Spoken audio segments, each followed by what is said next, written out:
This channel does not promote any violent, harmful, or illegal activities. All content provided by this channel is meant for an educational purpose only. নিয়োগ দুর্নীতি মামলায় জামিন পেয়েছেন পার্থ চট্টোপাধ্যায়। যদিও এখনই তার জেল মুক্তি নয়, কিন্তু পার্থর জামিনে খুশি নন ফিরহাদ হাকিম, মনক্ষুণ্ণ ববি। মুখ্যমন্ত্রী মমতা বন্দ্যোপাধ্যায়ের ওল্ড ব্রিগেডের দুজন পার্থ চট্টোপাধ্যায় এবং ফিরহাদ হাকিম। যে সময় পার্থ গ্রেপ্তার হয়েছিলেন সে সময় ফিরহাদকে বলতে শোনা গিয়েছিল, এটা আমাদের সবার কালেকটিভ রেসপন্সিবিলিটি। আর আজ পার্থ জামিন পেয়েছেন। এটা শুনেই সাংবাদিকদের সামনে ফিরহাদ বললেন, এটা নিয়ে আমি কিছু বলবো না, আই এম ভেরি ডিসহার্টেন। এটা নিয়ে আমি কিছু বলবো না, আই এম ভেরি ডিসহার্টেন। এটা নিয়ে আমি কিছু বলবো না, আই এম ভেরি ডিসহার্টেন। 2022 সাল থেকে জেলে পার্থ চট্টোপাধ্যায়। নিয়োগ দুর্নীতি মামলায় তার গ্রেফতারির পরই গোটা বাংলায় শোরগোল পড়ে গিয়েছিল। সে সময় সাংবাদিক বৈঠকে ফিরহাদ হাকিম বলেছিলেন, পার্থদার ক্যাবিনেটে আমিও মন্ত্রী, যদি কোনো জায়গায় হয় তাহলে ততটা দায়িত্ব পার্থদা, ততটা দায়িত্ব আমারও। সুতরাং আমরা এটা একটা কালেকটিভ পরিবার আমাদের, এটা আমরা কারোর কাছে কারোর দায় ঠেলতে পারি না। 2.5 বছর আগে যে মানুষটা এমন কথা বললেন, পার্থ জামিন পেয়েছেন শুনে কেন হঠাৎ বললেন ডিসহার্টেন? এটা নিয়ে আমি কিছু বলবো না, আই এম ভেরি ডিসহার্টেন। এটা নিয়ে আমি কিছু বলবো না, আই এম ভেরি ডিসহার্টেন।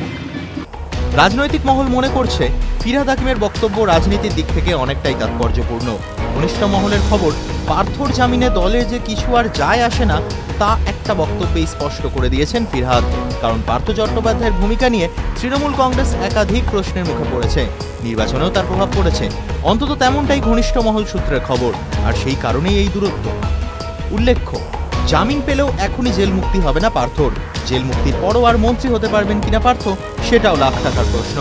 ইডি মামলায় সুপ্রিম কোর্ট থেকে জামিন পেলেন পার্থ চট্টোপাধ্যায়। যদিও সিবিআই মামলায় এখনও তিনি জেলবন্দি, কিন্তু দলের এই প্রাক্তন মন্ত্রী তথা বেহালা পশ্চিমের বিধায়কের জামিন নিয়ে কি বললেন ফিরহাদ হাকিম? তিনি বললেন, আই অ্যাম ভেরি ডিসহার্টেন। কিন্তু কি প্রসঙ্গে বলতে গিয়ে এই মন্তব্য করলেন তিনি? ফিরহাদ হাকিমের ঘনিষ্ঠ মহল সূত্রে খবর, তিনি যেটা মূলত বলতে চাইলেন, পার্থ চট্টোপাধ্যায়ের জামিন হোক বা না হোক এই বিষয়ে দল আর কোনো গুরুত্ব দিচ্ছে না, কিন্তু পার্থ চট্টোপাধ্যায়ের ভূমিকার জন্য দল ব্যাপকভাবে বেকায়দায় পড়েছে।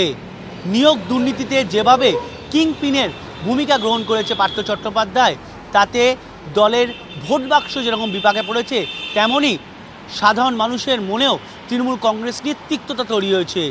সামগ্রিকভাবে পার্থ চট্টোপাধ্যায়কে নিয়ে দল নতুন করে আর ভাবতে যে রাজি নয়, সেটা কিন্তু ফিরহাদ হাকিম তার এই একটা বক্তব্যেই পরিষ্কার করে দিলেন। ক্যামেরায় দেবব্রতর সঙ্গে সায়ন্ত ভট্টাচার্য, টিভি9 বাংলা, কলকাতা।